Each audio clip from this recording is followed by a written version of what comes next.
इस कहानी को शुरू करने से पहले उस शख्स के बारे में सोचो जिसने इसे लिखा। उसका नाम था टॉमस पिंचन। एक ऐसा लिखारी जिसका चेहरा दुनिया ने कभी नहीं देखा, जिसकी आवाज़ किसी ने नहीं सुनी। वो 1960s और 70s के अमेरिका में, उस दौर में जब हर चीज़ बदल रही थी, जब पुरानी रिवायतें टूट रही थीं और नए सवाल पैदा हो रहे थे, तब वो साए में रहकर लिखता था। पिंचन की कहानियां सिर्फ लफ्ज़ों का मजमुआ नहीं, वो उस दौर के शोर, उस पैरानोया, उस बेचैनी का आईना है, जहां लोगों को लगता था कि सिस्टम के पीछे एक और सिस्टम है, कि हर चीज़ जो नज़र आती है वो एक पर्दा है और पर्दे के पीछे एक बहुत बड़ा राज छुपा है। उसकी ये कहानी, द क्राइंग ऑफ लॉट 49, उसी एहसास की, उसी तलाश के दास्तान है। तो सवाल ये उठता है कि इंसान अपनी जिंदगी में मायने ढूंढता है, या वो सिर्फ अलग अलग बिखरी हुई चीजों को जोड़कर एक कहानी बना लेता है ताकि इस बेमतलब दुनिया में कोई मतलब नजर आ सके। क्या हम पैटर्न्स को डिस्कवर करते हैं, या हम उन्हें इन्वेंट करते हैं? यही सवाल उस औरत की जिंदगी का मरकज बन गया जिसका नाम था एडिपा मास। कहानी शुरू होती है 1960s के कैलिफोर्निया के एक आम से सुंदर से सबर्ब में। जिंदगी बिल्कुल वैसी ही थी जैसी मैगजीन के पन्नों पर दिखती है। परफेक्ट लॉन, साफ सुथरी गलियां और घरों के अंदर चलती हुई टपरवेयर पार्टीज। ओडिपा मास भी एक ऐसी ही पार्टी में थी, जहां मेज पर प्लास्टिक के डब्बे और कटोरियां सजी थीं और औरतें मुस्कुराकर एक दूसरे से झूठी बातें कर रही थीं। ओडिपा वहां बैठी थी, लेकिन उसका दिमाग कहीं और था। उसे लगता था जैसे वो एक शीशे के किले में कैद है, एक ऐसी जिंदगी जी रही है जो उसकी अपनी नहीं, बल्कि किसी और ने उसके लिए चुनी है। उसका शौहर वेंडल मूचो मास एक रेडियो डिस्क जॉकी था, जो पहले यूज्ड कार्स बेचता था। वो एक अच्छा इंसान था, लेकिन अपनी ही उलझनों में घिरा रहता था। उसे हर पुरानी गाड़ी में उसके पिछले मालिक की उदासी की बू आती थी, और अब रेडियो स्टेशन पर वो लोगों की आवाज़ों के पीछे उनकी टूटी हुई उम्मीदें सुन सकता था। दोनों एक साथ अकेले थे, अपनी अपनी दुनिया में गुम। और फिर एक दिन उस टपरवेयर पार्टी के शोर में ओइडेपा को एक खत मिलता है। एक फोन कॉल आती है। खबर आती है कि उसका एक एक्स बॉयफ्रेंड पियर्स इन्वरेरिटी मर गया है। पियर्स कोई आम आदमी नहीं था। वो एक रियल एस्टेट का बादशाह था, एक मल्टी मिलियनर जिसने सदर्न कैलिफोर्निया में जमीन के टुकड़ों से अपनी एक अलग ही सल्तनत बना ली थी। उसके पास पैसा था, पावर थी और एक अजीब सेंस ऑफ ह्यूमर था। वो जिंदगी को एक खेल, एक मजाक समझता था और लोगों को अपनी कहानियों का किरदार बना देता था। ओइडेपा उसकी जिंदगी में कुछ अरसे के लिए आई और चली गई थी, लेकिन पियर्स के लिए शायद वो कभी गई ही नहीं थी। उस खत में लिखा था कि पियर्स इन्वरेरिटी ने अपनी वसीयत यानी विल का को एग्जीक्यूटर ओइडेपा को बनाया है। एग्जीक्यूटर यानी उसकी जायदाद, उसकी बिखरी हुई सल्तनत को समेटने की, उसके हिसाब किताब को सुलझाने की जिम्मेदारी। ओइडेपा हैरान थी। इतने सालों बाद पियर्स ने मरते मरते उसे अपनी आखिरी, सबसे बड़ी उलझन में क्यों शामिल कर लिया। उसके साथ एक और को एग्जीक्यूटर था, एक लॉयर जिसका नाम था मेट्जकर। लेकिन असल काम ओइडेपा के हिस्से में आया था। उसे सदर्न कैलिफोर्निया के एक अनजान से शहर सैन नार्सिसो जाना था, जहां पियर्स की ज्यादातर प्रॉपर्टीज थी। उसका शौहर मूचो अपनी ही एलएसडी की ट्रिप्स और दुखों में डूबा हुआ था। उसने ओइडेपा को जाने के लिए कहा। शायद यही उसके लिए बेहतर था। ओइडेपा के लिए भी ये एक मौका था, अपनी इस आम उबाऊ जिंदगी से निकलकर किसी और दुनिया में कदम रखने का। वो उस पियर्स को जानती थी जो मजाक करता था, जो स्किट्स में अलग अलग एक्सेंट्स में बातें करता था। शायद ये वसीयत भी उसका एक आखिरी मजाक था, एक आखिरी गेम जो वो मौत के उस पार से खेल रहा था। एक अजीब सी बेचैनी और एक अनजान से एक्साइटमेंट के साथ ओइडेपा ने अपना सामान बांधा और सैन नार्सिसो के लिए निकल पड़ी। जब ओइडेपा ने हाईवे से सैन नार्सिसो शहर में एंटर किया, तो उसे लगा जैसे वो किसी मैप से उतरकर सीधा एक ख्वाब में आ गई है। शहर की प्लानिंग ऐसी थी जैसे किसी ने सर्किट बोर्ड को जमीन पर प्रिंट कर दिया हो। सड़कें, घर, बिल्डिंग्स सब एक अजीब से अनजाने पैटर्न में फैले हुए थे। वो एक मोटल में रुकी और वहां से पहाड़ी पर खड़े होकर उसने नीचे शहर की रोशनियों को देखा। वो रोशनियां एक जाल की तरह फैली हुई थी। उसे बिल्कुल नहीं पता था कि वो एक ऐसी पहेली में कदम रख चुकी है जो सदियों पुरानी है।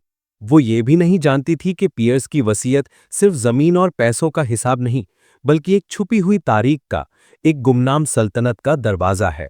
नीचे सैन नार्सिसो का शहर सांस ले रहा था, अपने अंदर अनगिनत राज छुपाए, और ओइडेपा उस शहर को देख रही थी, या शायद वो शहर उसे देख रहा था। इंतजार कर रहा था कि वो उसके जाल में पहला कदम कब रखेगी। उस अनजान शहर की रात में ओइडेपा को नींद ठीक से नहीं आई। उसे लगा जैसे नीचे फैली सड़कें और रोशनियां सिर्फ कंक्रीट और बिजली नहीं, बल्कि एक जिंदा जिस्म है, एक नर्वस सिस्टम जिसकी हर नस में कोई राज, कोई सिग्नल दौड़ रहा है। अगले दिन उसकी मुलाकात हुई को एग्जीक्यूटर से, एक लॉयर जिसका नाम था मेट्जकर। मेट्जकर कोई आम लॉयर नहीं था, वो एक एक्स चाइल्ड स्टार था जिसे लोग बेबी इगोर के नाम से जानते थे। उसका चार्म, उसकी बातें, सब हॉलीवुड की तरह पॉलिश थे। जब ओइडेपा उसके मोटल के कमरे में आई तो टीवी पर मेट्जगर की ही एक पुरानी ब्लैक एंड व्हाइट फिल्म चल रही थी। एक अजीब सा मंजर था। सामने असली मेट्जगर पियर्स इनवेरिटी की वसीयत के कागज फैलाए बैठा था और स्क्रीन पर उसका बचपन का भूत बेबी इगोर एक्टिंग कर रहा था। रियलिटी और फिक्शन एक ही कमरे में एक दूसरे से टकरा रहे थे। मेट्जगर ने उसे समझाना शुरू किया कि पियर्स की जायदाद कितनी कॉम्प्लिकेटेड है। उसके शेयर्स, उसकी कंपनीज, उसकी जमीनें, ये एक ऐसी सल्तनत थी जिसका कोई हिसाब नहीं था। बातें करते करते वो दोनों उस फिल्म में इतना खो गए कि उन्हें होश ही नहीं रहा। फिल्म के एक सीन में जहां बेबी इगोर एक सबमरीन में फंसा होता है, ओइडेपा ने मजाक में कहा कि उसे एक ड्रिंक चाहिए जिसका नाम हो द सेलर्स ग्रेव। मेट्जगर अपनी फिल्मी अदाओं में उठा और अलग अलग ड्रिंक्स मिक्स करके वो कॉकटेल बनाने लगा। और तभी एक छोटा सा अजीब सा हादसा हुआ। ओइडेपा के हेयर स्प्रे का कैन जो उसके पर्स से निकलकर बेड पर गिरा था, टीवी की गर्मी से अचानक एक धमाके से फट गया। कमरे में एक पल के लिए अफरा तफरी मच गई और इस अफरा तफरी में ओइडेपा और मेट्जगर एक दूसरे के करीब आ गए। वो एक अजीब सी कशिश थी जो उस शहर की हवा में थी, जो हर चीज को उसके असल मकसद से भटका रही थी। उस पल में वसीयत, कानून, पियर्स की मौत सब पीछे रह गया। सिर्फ एक अनजानी बेचैन सी कशिश बाकी थी। इस घुटन भरे मोटल के कमरे से निकलने के लिए मेट्जगर ने मशवरा दिया कि वो सैन नार्सिसो की असली जिंदगी देखने चले। वो उसे एक लोकल बार में ले गया जिसका नाम था द स्कोप। बार के अंदर का माहौल बिल्कुल अलग दुनिया थी। वहां शहर के इंजीनियर्स, कॉलेज स्टूडेंट्स और अजीबो-गरीब किस्म के लोग जमा थे। स्टेज पर एक बैंड परफॉर्म कर रहा था जिसका नाम था द पैरानॉइड्स। उनके गानों में एक अजीब सी उदासी और गुस्सा था। उनका लीड सिंगर माइल्स ओइटेपा को देखकर घबरा सा गया।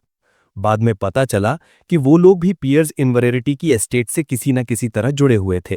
उनका एक ड्रमर बैंड छोड़कर भाग गया था और अब पैरानॉइड्स को पैसों की सख्त जरूरत थी। ओडिपा इन सब बातों में उलझी हुई लेडीज रूम में चली गई और वहां बाथरूम की दीवार पर लिपस्टिक से या शायद किसी क्रेयॉन से एक अजीब सा निशान बना हुआ था, एक ब्यूगल जिसके मुंह पर एक म्यूट लगा था, अ म्यूटेड पोस्ट हॉर्न। निशान के नीचे लिखा था WASTE और उसके नीचे एक एड्रेस। ओडिपा को यह निशान देखकर अजीब सा लगा। उसने पहले कहीं देखा था या शायद नहीं, लेकिन उस निशान में एक ऐसी कशिश थी जैसे वो कोई कोड हो, कोई बुलावा हो। उसने उसे अपनी डायरी में कॉपी कर लिया, ये सोचे बिना कि वो एक छोटे से निशान के जरिए एक ऐसी दुनिया में कदम रख रही है जिसका वजूद सदियों से सिर्फ फसानों और खुफिया इशारों में था। जब वो वापस आई तो द पैरानॉइड्स एक नया गाना गा रहे थे। ये गाना एक पुरानी कहानी पर था, एक अंग्रेज आशिक और उसकी दुश्मन फैमिली के बारे में। लेकिन गाने के बोलों में एक लफ्ज बार बार आ रहा था, ट्रिस्टीरो। ये नाम सुनकर ओडिपा के अंदर कुछ बेचैन हुआ। ट्रिस्टीरो, ये क्या था? कोई इंसान, कोई जगह या सिर्फ एक गाने का ख्याली लफ्ज? मेट्जगर ने उसे बताया कि ये एक 17th century play the couriers tragedy का जिक्र है। एक ऐसी कहानी जिसमें खून, धोखा और एक खुफिया पोस्टल सर्विस का जिक्र था, जिसका निशान भी वही म्यूटेड पोस्ट हॉर्न था। अचानक ओडिपा के दिमाग में सब कुछ जुड़ने लगा। पियर्स की वसीयत, सैन नार्सिसो का सर्किट बोर्ड जैसा नक्शा, द स्कोप बार, द पैरानॉइड्स का गाना और बाथरूम की दीवार पर बना वो निशान। क्या ये सब इत्तेफाक था या फिर पियर्स ने मरने से पहले उसके लिए सुरागों का एक जाल बुना था? उस रात ओडिपा को पहली बार एहसास हुआ कि वो सिर्फ एक वसीयत नहीं सुलझा रही, वो एक ऐसी पहेली के बीच में खड़ी है जो उसकी समझ से, उसकी दुनिया से कहीं ज्यादा बड़ी और पुरानी है। हर चीज के पीछे एक और चीज छुपी थी, हर रास्ते के आगे एक और अनजान गली खुल रही थी। उसकी तलाश अब पियर्स की दौलत से हटकर उस निशान, उस नाम ट्रिस्टीरो कराटे की थी। एक ऐसी तलाश जो उसे या तो पागल कर देगी या फिर उसे उस हकीकत से मिला देगी जो अमेरिका की चमकती सतह के नीचे सदियों से सांस ले रही थी। और उसकी तलाश अब पियर्स की दौलत से हटकर उस निशान, उस नाम ट्रिस्टीरो कराटे की थी। एक ऐसी तलाश जो या तो उसे पागल कर देगी या फिर उसे उस हकीकत से मिला देगी जो अमेरिका की चमकती सतह के नीचे सदियों से सांस ले रही थी। उसके जहन में एक जुनून सवार हो गया। वो द कुरियस ट्रेजेडी नाम के उस प्ले को देखने का फैसला करती है जिसका जिक्र मेट्सगर ने किया था। उसे उम्मीद थी कि शायद इस पुरानी कहानी के पन्नों में उसके सवालों के जवाब छुपे होंगे। सैन नार्सिसो के पास ही एक छोटे से थिएटर में वो प्ले लग रहा था और ओडिपा वहां पहुंच जाती है। उसका दिल एक अनजाने खौफ और उम्मीद से धक-धक कर रहा था। थिएटर का माहौल अजीब था। अंधेरा, पुराने लफ्जों की गूंज और स्टेज पर खून और धोखे की एक ऐसी दास्तान चल रही थी जो सदियों पुरानी लगती थी, लेकिन उसकी दहशत आज भी ताज़ा थी। ओडिपा पूरी तवज्जो से देख रही थी, हर डायलॉग, हर सीन को अपने दिमाग में उस पजल के टुकड़ों से जोड़ने की कोशिश कर रही थी जो पियर्स उसके लिए छोड़ गया था। और फिर वो पल आया। प्ले के एक सीन में एक किरदार अपने दुश्मन के खिलाफ एक खुफिया पोस्टल सर्विस का जिक्र करता है, एक ऐसी सर्विस जो हुकूमत के खिलाफ काम करती है, और वो सर्विस का नाम लेता है ट्रिस्टियो। इस लफ्ज के अदा होते ही ओडिपा की सांसें रुक सी गईं। ये वही नाम था, ये वही इशारा था, ये इत्तेफाक नहीं हो सकता था। उसे लगा जैसे पूरे थिएटर में सिर्फ वही जाग रही है और बाकी सब एक सपने में है। प्ले के बाद वो बेचैनी में थिएटर के डायरेक्टर रैंडोल्फ ड्रिब्लेट से मिलने बैकस्टेज चली जाती है। ड्रिब्लेट एक अजीब और आलेमाना किस्म का आदमी था जिसकी आंखों में गहरा अकेलेपन का समंदर था। ओडिपा उससे ट्रिस्टीरो के बारे में पूछती है, उस लाइन के बारे में जो उसने सुनी थी। ड्रिब्लेट मुस्कुराता है, एक ऐसी मुस्कुराहट जिसमें गम और लापरवाही का मिलन था। वो उसे बताता है कि वो लाइन प्ले की ओरिजिनल स्क्रिप्ट में है ही नहीं, उसने खुद उसे डाला है। क्यों? इसका उसके पास कोई साफ जवाब नहीं था। उसके लिए प्ले एक बंद दरवाज़ा था, एक ऐसी दुनिया जिसके अंदर वो जो चाहे कर सकता था। हकीकत वो नहीं होती जो लिखी जाती है, हकीकत वो होती है जो तुम उस लिखे हुए में से निकालते हो। मेरे लिए ट्रिस्टीरो ज़रूरी था। उडीपा के लिए ये जवाब उसे सुलझाने के बजाय और उलझा गया। अगर ट्रिस्टीरो असली नहीं था तो ड्रिब्लेट ने उसे क्यों इस्तेमाल किया? और अगर उसने कहीं से ये लफ्ज़ सुना था तो कहाँ से? ड्रिब्लेट ने उसे कोई सीधा जवाब देने से इनकार कर दिया, जैसे वो उसे उसकी अपनी तलाश पर अकेले छोड़ देना चाहता था। वो वहां से निकली तो उसका दिमाग सुन्न हो चुका था। हकीकत और वहम के दरमियान की लकीर अब और भी धुंधली हो गई थी। लेकिन उसे ये यकीन हो चुका था कि ये सब सिर्फ उसके दिमाग का खेल नहीं है। कहीं ना कोई इस ट्रिस्टीरो के निशान को जिंदा रख रहा है। अगले कुछ दिनों में उसे वो म्यूटेड पोस्ट हॉर्न का निशान हर जगह नजर आने लगा। एक बस स्टॉप की बेंच पर खुदा हुआ, एक कॉलेज की बुलेटिन बोर्ड पर लगे फ्लायर पर, एक बच्चे के हाथ से बनाए हुए चौक के निशान में। हर बार जब वो निशान देखती उसे लगता जैसे एक पूरी अनजान दुनिया उसके आसपास अपनी सरगोशियों में बात कर रही है और वो उनकी जबान नहीं समझ पा रही। ये पैरानोया था या फिर वो सच के इतने करीब आ चुकी थी कि अब उसे वो चीजें दिख रही थीं जो आम आंखों से ओछल थीं। और फिर उसे एक और सुराग मिला, एक ऐसा सुराग जो इस सारी पहेली को एक नया रुख देने वाला था। वो अपने होटल के कमरे में पियर्स के कागजात देख रही थी जब उसे एक पुराना खत मिला। उस खत पर जो स्टैंप लगी थी उसके ऊपर एक अजीब सा कैंसलेशन मार्क था।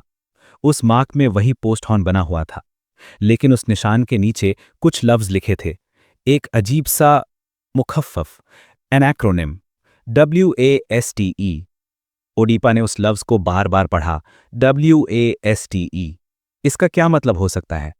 उसने आगे पढ़ा तो उसे इसका पूरा मतलब मिल गया, एक ऐसी इबारत जो उसकी रोंगटे खड़े कर गई। We await silent Tristero's empire. हम क्रिस्टीरो की खामोश सल्तनत का इंतजार करते हैं। अचानक सब कुछ साफ हो गया। ये सिर्फ एक सिंबल नहीं था, ये सिर्फ एक पुरानी कहानी नहीं थी, ये पूरा एक अंडरग्राउंड पोस्टल नेटवर्क था, एक पूरा पैरेलल सिस्टम जो अमेरिका की ऑफिशियल सिस्टम के नीचे साए में काम कर रहा था। एक ऐसा सिस्टम जो सदियों से आजाद था, खुफिया था।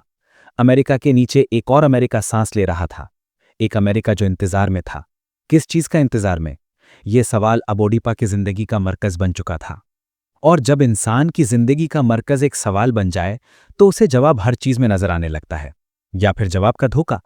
ओडिपा के साथ भी कुछ ऐसा ही हो रहा था। वेस्ट का खुलासा होने के बाद उसकी आंखों से जैसे एक पर्दा हट गया था। अब उसे वो म्यूटेड पोस्ट हॉर्न का निशान हर तरफ दिखाई देता, एक पब्लिक बाथरूम की दीवार पर ग्राफिटी में, एक बच्चे की ड्राइंग में, शहर के पुराने बस स्टॉप्स पर लगे स्टिकर्स पर। हर बार जब वो निशान देखती उसे लगता जैसे एक पूरी अनजान दुनिया उसके आसपास अपनी सरगोशियों में बात कर रही है और वो उनकी जबान नहीं समझ पा रही। ये पैरानोया था या फिर वो सच के इतने करीब आ चुकी थी कि अब उसे वो चीजें दिख रही थी जो आम आंखों से ओझल थीं। अपनी इस तलाश में वो जा पहुंची यूयोडाइन, पियर्स की एक और कंपनी। वहां उसकी मुलाकात एक अजीबोगरीब शख्स से हुई, स्टैनली कोटेक्स। कोटेक्स वहां एक छोटी सी नौकरी करता था, लेकिन उसके दिमाग में एक पूरी अलग दुनिया आबाद थी। जब ऑडिपा उससे मिली तो वो एक पुरानी किताब पढ़ रहा था, एक नाटक, एक प्ले, जिसका नाम था द कोरियर्स ट्रेजेडी। ये वही प्ले था जिसका जिक्र पियर्स के कागजात में भी था। ऑडिपा ने उससे पूछा तो कोटेक्स ने उसे उस प्ले की कहानी सुनाना शुरू की, और वो कहानी सुनकर ऑडिपा के कदमों तले जमीन निकल गई। ये कहानी सदियों पुरानी थी, लेकिन ऐसी लगती थी जैसे आज उसके सामने हो रही हो। द कोरियर्स ट्रेजेडी एक जकोबियन रिवेंज प्ले था, खून और धोखे से भरी हुई एक दास्तान। ये कहानी थी एक ड्यूक की जिसके भाई ने उसे कत्ल करवा दिया था, लेकिन कत्ल से पहले उस ड्यूक ने अपने एक वफादार कोरियर के जरिए एक पैगाम भेजा था। पैगाम यह था कि उसके कातिल का नाम उसके जिस्म पर लिखा है। मगर इस कहानी का असल मरकज दो पोस्टल सर्विसेज के दरमियान लड़ी जाने वाली जंग थी। एक तरफ थी official mail service Thurn and Taxis, जिसका कंट्रोल हुकूमत के पास था, और दूसरी तरफ थी एक बागी खुफिया सर्विस, जिसका नाम था ट्रिस्टेरो। ट्रिस्टेरो के लोग काले लिबास पहनते, खामोशी से काम करते, और उनका निशान था वही, एक म्यूटेड पोस्ट हॉर्न। प्ले में ट्रिस्टेरो वाले थर्न एंड टेक्सस के कुरियर्स को कत्ल करते, उनके पैगाम बदल देते और पूरी सल्तनत में कियोस फैला देते। वो खामोशी से एक ऐसी जंग लड़ रहे थे जिसका मकसद था कम्युनिकेशन पर कंट्रोल हासिल करना, हकीकत को तोड़ना मरोड़ना। उनका लीडर एक मिस्टीरियस फिगर था जिसका जिक्र सिर्फ इशारों में होता था। वो हमेशा सायों में रहता, एक अनदेखा दुश्मन। ऑडिपा में जब ये कहानी सुनी तो उसके दिमाग में सब कुछ जुड़ने लगा। Thurn and Taxis, US postal service, Tristero, waste. सदियों पुरानी ये जंग क्या अब भी जारी थी? क्या पियर्स इस जंग का हिस्सा था? क्या वेस्ट के लोग आज भी इस खामोश सल्तनत के मुंतजिर थे? इस प्ले ने उसे एक ऐसी खिड़की दे दी थी जिससे वो माजी में झांक सकती थी और शायद अपने आज को समझ सकती थी। ये सिर्फ एक कहानी नहीं थी, ये एक ब्लूप्रिंट था, एक नक्शा जो उसे ट्रिस्टो की दुनिया तक ले जा सकता था। उसे पता चला कि इस प्ले को सैन नार्सिसो में स्टेज किया जा रहा था। वो इस प्ले के डायरेक्टर रैंडल ड्रिब्लेट से मिलने पहुंची। उसे उम्मीद थी कि ड्रिब्लेट, जिसने इस प्ले को इतनी गहराई से समझा होगा, उसके सवालों का जवाब दे पाएगा। लेकिन ड्रिब्लेट एक अलग ही मिट्टी का बना था। वो एक अजीब आलिमाना खामोशी में लिपटा हुआ शख्स था। जब ऑडिपा ने उससे ट्रिस्टेरो और प्ले में छुपे मायने के बारे में पूछा तो ड्रिब्लेट ने उसे एक अजीब सा जवाब दिया। उसने कहा, तुम इसे ऐसी चीज समझ रही हो जो कागज पर लिखी है, जो ठहरा हुआ है, लेकिन टेक्स्ट, लफ्ज, वो कुछ भी नहीं है। असल चीज वो लम्हा है जो स्टेज पर बनता है, वो रोशनी, वो आवाज, वो खामोशी जो दो डायलॉग्स के बीच आती है। जब पर्दा गिरता है वो सब मर जाता है, तुम उसमें कोई ठहरा हुआ मतलब नहीं ढूंढ सकती। ड्रिब्लेट की बातों ने ऑडिपा को और भी उलझा दिया। वो एक सुराग ढूंढने आई थी और ड्रिब्लेट उसे कह रहा था कि सुराग जैसी कोई चीज होती ही नहीं है। उसने कहा कि प्ले में ट्रिस्टेरो शायद बस एक कहानी का हिस्सा हो, एक जरूरत हो ड्रामा पैदा करने के लिए। हो सकता है इसका कोई असली वजूद ना हो। हर एक्टर, हर डायरेक्टर, हर ऑडियंस मेंबर अपने दिमाग में एक अलग ट्रिस्टेरो बनाता है। शायद तुम्हारा ट्रिस्टेरो वैसा नहीं है जैसा मेरा है। ये सुनकर ऑडिपा को लगा जैसे वो एक आईने के घर में खड़ी है जहां हर तरफ उसकी ही शक्ल नजर आ रही है, लेकिन हर आईना उसे थोड़ा अलग दिखा रहा है। क्या वो एक हकीकत का पीछा कर रही थी या सिर्फ अपने दिमाग में बनी एक कहानी का? डायरेक्टर की ये बात उसके जहन में एक कांटे की तरह चुभ गई। वो एक ऐसी पहेली हल करने निकली थी जिसका जवाब शायद हर देखने वाले की नजर में अलग था। और अगर ऐसा था तो फिर सच्चाई क्या थी? क्या सच्चाई नाम की कोई चीज इस दुनिया में मौजूद भी थी? इस सवाल की गूंज उसके दिमाग में एक तूफान की तरह उठ रही थी। और फिर कुछ ही दिन बाद एक ऐसी खबर आई जिसने इस तूफान को और भी दहशतनाक बना दिया। रैंडम ड्रिब्लेट ने खुदकुशी कर ली थी। वो पैसिफिक ओशन में चला गया, अपने कपड़े समुद्र के किनारे छोड़कर, और फिर कभी वापस नहीं लौटा। यह खबर ऑडिपा के लिए एक सदमे से कम नहीं थी।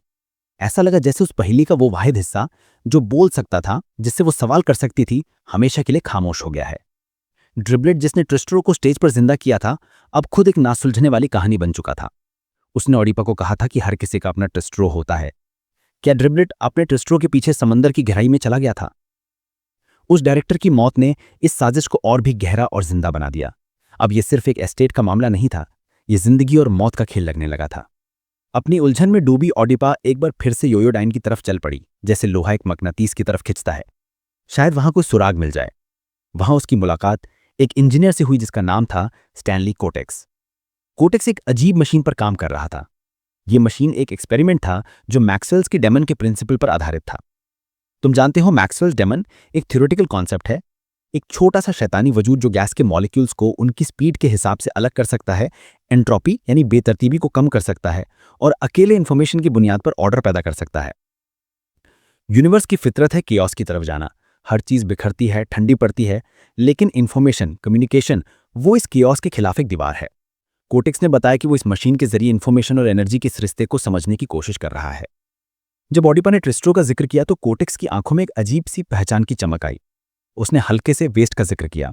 उसने बताया कि यूयोडाइन के अंदर भी कुछ लोग इस सिस्टम को इस्तेमाल करते हैं, एक दूसरे को पैगाम भेजते हैं उन ऑफिशियल मेल चैनल से बचकर। उसने ओडिपा को कंपनी के कचरे के ढेर में एक वेस्ट पोस्ट बॉक्स का निशान भी दिखाया। ये ओडिपा के लिए एक बहुत बड़ी कामयाबी थी। ट्रिस्टरो सिर्फ एक पुराने प्ले का हिस्सा नहीं था, ये आज भी जिंदा था, एक अमेरिका के दिल में, एक हाईटेक कॉरपोरेशन के अंदर, आम लोगों की नजरों से छुपा हुआ। ये खुफिया नेटवर्क, ये कम्युनिकेशन का पैरेलल सिस्टम एंट्रोपी के खिलाफ एक कोशिश थी, एक कोशिश बेमतलब दुनिया में मतलब पैदा करने की। कोटेक्स ने उसे एक और नाम दिया, जॉन नेफेस्टस। उसने कहा कि नेफेस्टस बर्कले में रहता है और उसने मैक्सवेल्स के डेमन पर बेस्ड एक असली मशीन बनाई है, एक ऐसी मशीन जो शायद काम करती हो।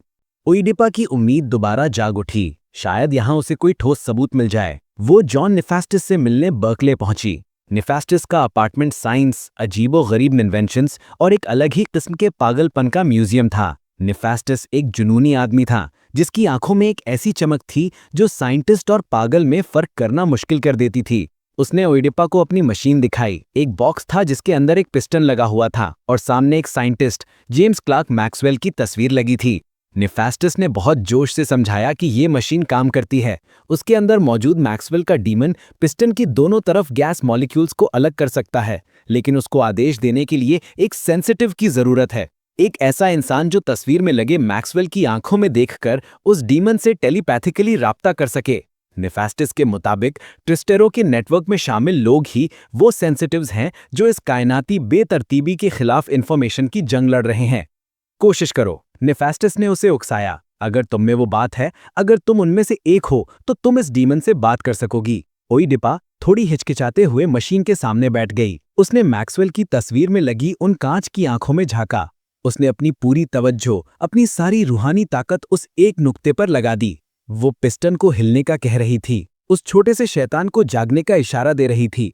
कमरे में एक अजीब सी खामोशी थी, सिर्फ ओइडिपा की सांसें और उसके दिल की धक-धक सुनाई दे रही थीं।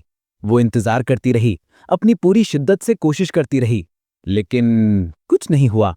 पिस्टन 1 मिलीमीटर भी नहीं हिला। वो मशीन बेजान, खामोश खड़ी रही। उस लम्हे ओइडिपा के अंदर कुछ टूट सा गया। उसकी सारी उम्मीद, वो सबूत की आखिरी किरण, सब कुछ उस खामोश पिस्टन के सामने दम तोड़ गया। नेफेस्टस ने उसे मायूसी से देखा और फिर उसकी तरफ अजीब निगाहों से बढ़ने लगा। ओइडिपा घबराकर वहां से भाग निकली। सड़क पर आकर बर्कले की शाम की रोशनी में उसे महसूस हुआ जैसे वो हर तरफ से घिर चुकी है। या तो ये सब एक बहुत बड़ा धोखा था, एक मजाक था, या फिर वो इस सच्चाई को समझने के काबिल ही नहीं थी। वो सेंसिटिव नहीं थी, वो इस खुफिया दुनिया का हिस्सा नहीं बन सकती थी, और इस एहसास ने उसे पहले से भी ज्यादा अकेला कर दिया था। उस बर्कले की शाम में जब वो नेफेस्टस के घर से निकली तो उसे लगा जैसे आसमान भी उस पर हंस रहा है। सड़कें जो कल तक सिर्फ सड़कें थीं, अब इशारों से भरी थीं। हर कार की हेडलाइट एक आंख लगती थी, हर दीवार पर बना कोई निशान एक पैगाम। पैरानोइया, जो अब तक एक हल्का सा शुबा था, अब उसकी रूह में उतर चुका था। उसके सामने सिर्फ 2 रास्ते थे और दोनों ही दहशतनाक थे। या तो ट्रिस्टेरो वाकई एक हकीकत थी, एक अजीमुशान सदियों पुरानी खुफिया तहजीब जो अमेरिका की रगों में दौड़ रही थी, एक ऐसी ताकत जो पूरे सिस्टम के नीचे अपना एक अलग सिस्टम चला रही थी, या फिर ये सब उसके दिमाग का फुतूर था, एक वहम जो पियर्स इन्वेरारिटी की मौत से शुरू हुआ था और अब उसे पागलपन की दहलीज पर ले आया था। दोनों सूरतों में वो अकेली थी। अगर ट्रिस्टेरो सच था तो वो एक ऐसी दुनिया में दाखिल हो चुकी थी जहां से वापसी मुमकिन नहीं, और अगर ये झूठ था तो वो अपने ही जहन की कैद में थी। इसी कश्मकश में वो गाड़ी चलाती रही, बिना किसी मंजिल के। उसे एक आखिरी सबूत की तलाश थी, एक ऐसी चीज जो इस धुंध को साफ कर दे। उसे रैंडोल्फ ड्रिब्लेट याद आया, वो डायरेक्टर जिसकी आंखों में उसने ट्रिस्टेरो का साया देखा था, जो समुद्र में जाके गायब हो गया था। शायद उसकी कब्र पर कुछ मिले। वो कब्रिस्तान पहुंची। वहां एक पुरानी कब्र के पास एक बूढ़ा आदमी बैठा कांप रहा था। उसके हाथ इस शिद्दत से लरज रहे थे कि वो अपनी सिगरेट तक नहीं जला पा रहा था। ओइडिपा ने उसे देखा। उस बूढ़े की आंखों में एक अजीब सी वहशत थी। उसने बताया कि वो एक पुराना समंदरी जहाजी है और उसे डीटीज हैं, डेलीरियम ट्रिमेंस, शराब छोड़ने के बाद होने वाली कांपकपी। वो अपनी बीवी को एक खत लिख रहा था, और जब ओइडिपा ने उसकी कलाई देखी तो उसकी सांस रुक गई। उस बूढ़े की कलाई पर WASTE का वही पोस्ट हॉर्न का टैटू बना हुआ था। उस लम्हे ट्रिस्टेरो एक अजीमुशान कॉन्स्पिरेसी नहीं रहा, वो इस कांपते हुए टूटे हुए इंसान की कलाई पर एक निशान बन गया था। बूढ़े ने ओएडेपा से कहा कि वो ये खत WASTE के जरिए भेजना चाहता है, एक खुफिया मेल सिस्टम। उसने एक डस्टबिन की तरफ इशारा किया जिस पर वही पोस्ट हॉर्न बना हुआ था। उस पल ओएडेपा के अंदर की सारी उलझन, सारी अक्लो फलसफा पिघल गई। उसने उस बूढ़े आदमी से वो खत लिया और उसे तसल्ली दी। उसने कहा, मैं ये खत पोस्ट कर दूंगी। ये एक छोटा सा काम था, लेकिन उसके लिए ये एक इकरार था। अब वो सिर्फ एक जासूस नहीं थी, एक तहकीकात करने वाली नहीं थी, वो इस सिस्टम का हिस्सा बन गई थी। एक इंसान दूसरे इंसान की मदद कर रहा था, एक ऐसे नेटवर्क के जरिए जो दुनिया की नजरों से ओझल था। उसने वो खत उस WASTE बॉक्स में डाल दिया। शायद पहली बार उसे लगा कि वो अकेले नहीं है। वहां से निकलकर उसे एक आखिरी खबर मिली। पियर्स इन्वरैरिटी के वसीयत का एक हिस्सा नीलाम होने जा रहा था। उस नीलामी में उसकी बेशकीमत स्टैम्प कलेक्शन भी शामिल थी, और उस कलेक्शन में एक खास लॉट था, लॉट नंबर 49। ये वो स्टैम्प्स थे जो ट्रिस्टेरो के जाली थे, जो थर्न एंड टैक्सेस के खिलाफ इस्तेमाल किए गए थे। इस खबर ने हर चीज को एक नुक्ते पर ला खड़ा कर दिया। ये था वो अंजाम जिसका वो इंतजार कर रही थी। शायद इस नीलामी में ट्रिस्टेरो के नुमाइंदे आएंगे इन स्टैम्प्स को वापस हासिल करने के लिए। शायद वहां उसे आखिरी जवाब मिल जाएगा। The crying of lot 49। अब उसे इस जुमले का मतलब समझ आ रहा था। ये उस नीलामी की पुकार थी, एक ऐलान जो या तो सब कुछ साफ कर देगा या उसे हमेशा के लिए इस अंधेरे में दफन कर देगा। वो उस नीलाम घर पहुंची। हॉल में दाखिल होते ही उसे अजीब सा एहसास हुआ। कमरा भरा हुआ था, लेकिन एक अजीब सी खामोशी थी। वहां बैठे सब मर्द एक जैसे लग रहे थे। सबने गहरे रंग के सूट पहने हुए थे। उनके चेहरे बेतासुर थे, जैसे पत्थर के हों।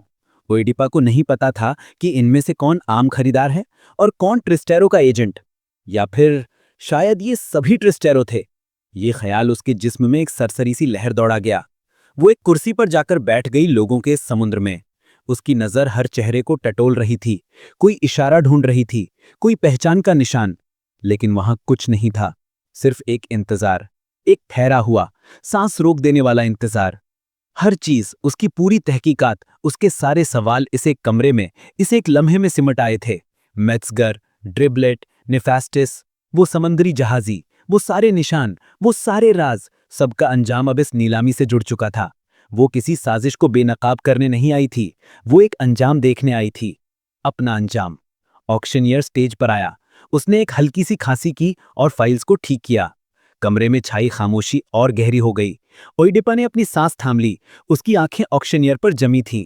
और फिर ऑक्शनियर ने अपना छोटा सा हथौड़ा उठाया, हवा में ठहराया और अपनी भारी आवाज में बोलना शुरू किया। वो लॉट नंबर 49 को पुकार रहा था।